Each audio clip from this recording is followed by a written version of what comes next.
the holidays bring up so much, especially I just keep hearing this theme over and over again of feeling disconnect, trying to fit in, that sense of not belonging. What reminds you of your belonging, even in times when you feel like you don't fit in? My commitment when I start to feel othered during this holiday is to see the other person as me, to believe that everyone does well when they can, to put on the lens of self-compassion. Before I hit record, I was really discombobulated. I've been having so much trouble with the connection between Zoom and the microphone. And I felt so frustrated, like it's unfair or wrong that these things are happening, that I could not pull my thoughts in and back to being present with you guys. And that just pushes so many buttons for me, because what I bring to this community is my presence. And if that's not here, then I feel that disconnect, and I feel a sense of failure and loss. It does all come around full circle, and it's great, and we'll get there. And I just had to name that today. Often I kind of get my thoughts together before I hit record, and this time I don't want to hit record and have it all together, because you deserve to hear my messy process too, and to know none of us are alone in our mess and our stressors and our triggers. This post on Instagram that got a lot of attention about this parent who was saying that their child is special needs and was always being othered during holiday gatherings. And because they didn't fit in socially, the cousins would reject them.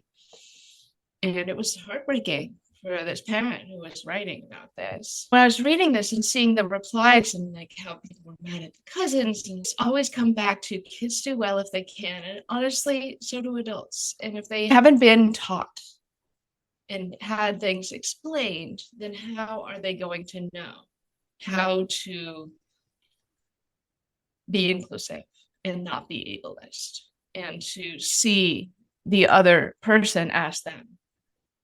How are they going to know? They're kids. Nobody has taught them. So why hasn't that parent gone and talked to the other adults, their siblings? Say if my sister's kids were rejecting Ocean in some way, I would talk to her. That's the thing to do, not to just feel heartbroken and hurt about it, but to do something to change the culture, at least of the family. Because if we don't advocate for being inclusive, then we're going to raise ableist kids, and we're going to perpetuate this cycle. And I need to be part of creating a inclusive future so that my son has that.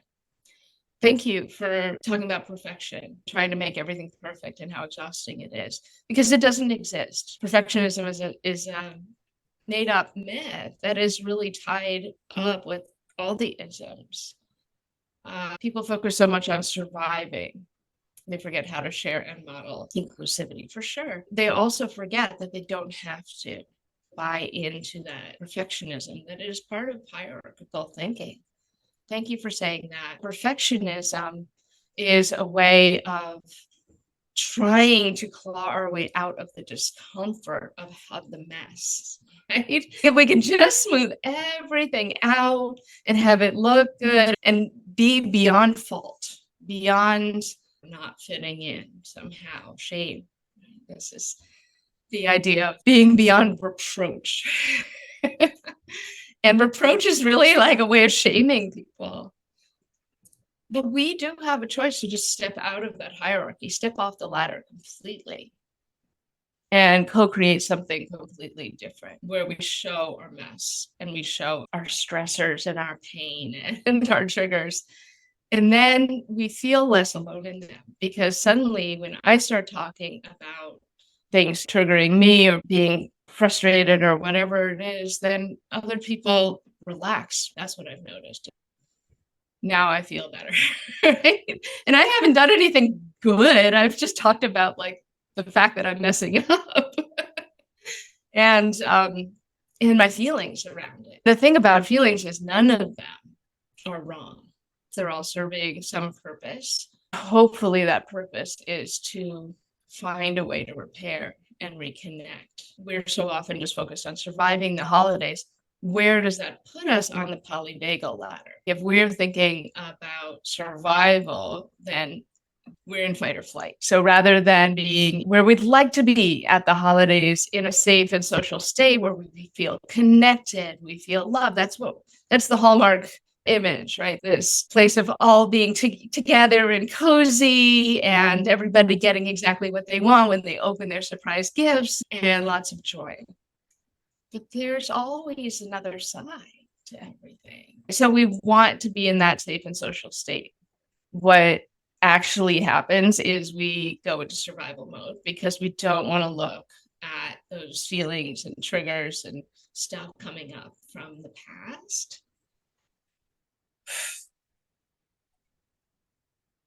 And we forget how to be our best selves and how to see the other, whether they've caused us harm in the past. They're also human. And they're not going to know what our boundaries are. They're not going to know how to behave unless we teach them, unfortunately.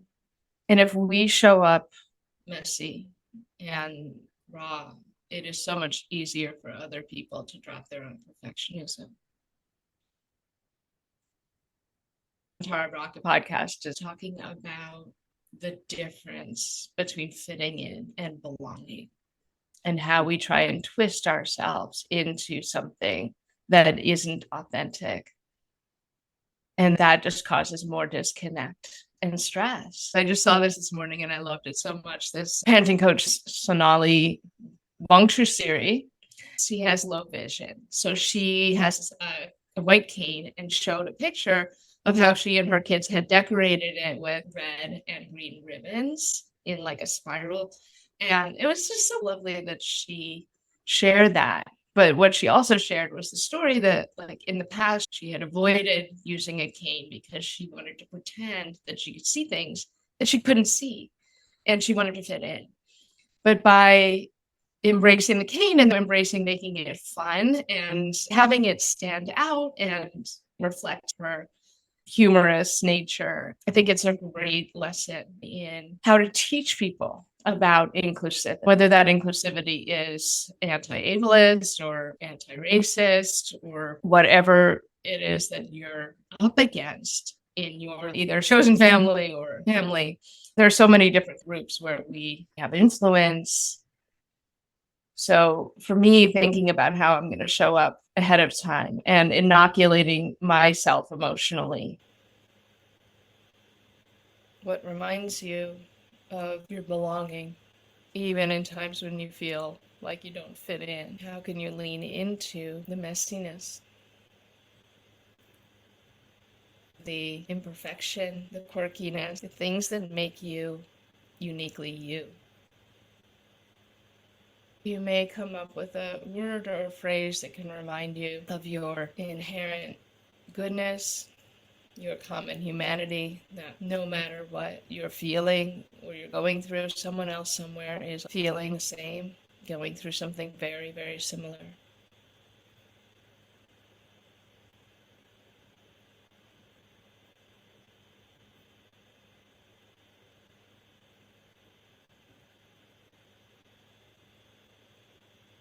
My commitment when I start to feel othered during this holiday is to see the other person as me, to believe that everyone does well when they can, to put on the lens of self-compassion. Self-compassion is very simple.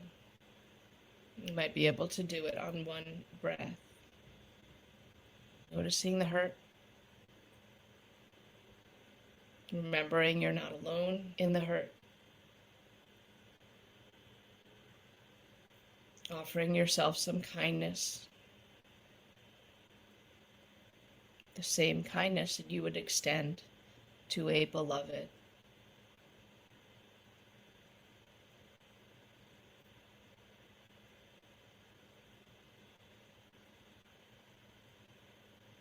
The first part of that is allowing yourself to feel the feeling, no matter what it is.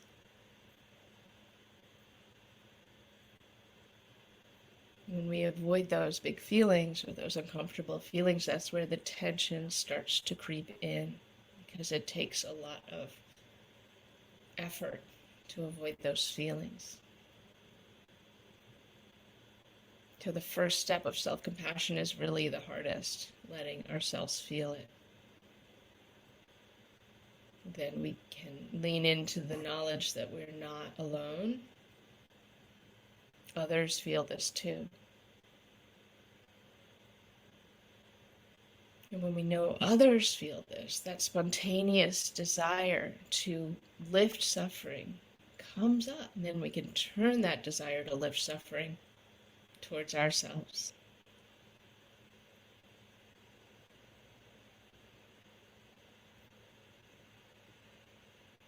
Once we have practiced self-compassion, it is so much easier to see the other as also suffering, also worthy of happiness,